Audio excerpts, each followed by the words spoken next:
sa pinakamatagal na umabot sa 85 taon. Bago ito nagwakas, isa ito sa pag-aaklat na umukit sa kasaysayan ng Pilipinas sa kadahilan ng hindi binigyan ng Kristiyanong libing ang kapatid ni Dagohoy. 3 araw naghintay si Dagohoy sa harap ng simbahan, ngunit walang basbas na natanggap.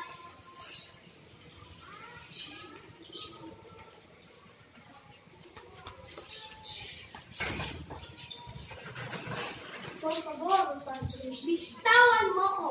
Hindi pwedeng bigyan ng Kristiyanong libing ang iyong kapatid dahil namatay siya sa isang duelo.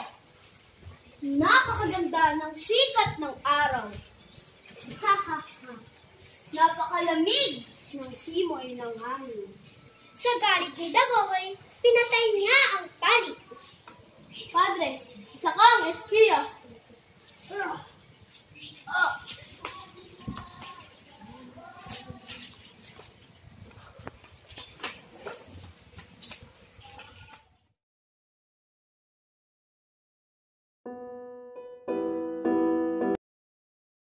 Naglabas ng kautusan ng mga Espanyol na patayin ang biyenan niya at ang mga namamasukan sa simbahan. Pinatay ni Dagohoy si Paring Gaspar. Patayin din natin ang kanyang biyanat at ang mga namamasukan sa kanya upang bawi.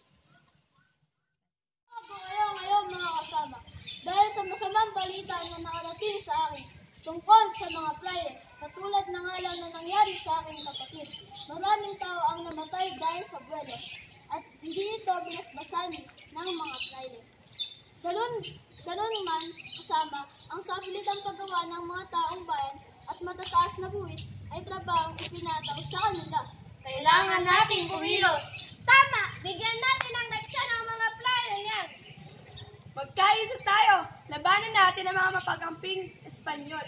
Gagawa tayo ng kilusan laban sa mga Espanyol. Kilusang titigil sa pagpapahirap sa mga tao. Oo! Lalaban tayo! Mabuhay ang mga Pilipino! Mabuhay! Susunod! Kumalat ng himigsikan sa Bohol hanggang ipahayag ang kasarinlan ng isla.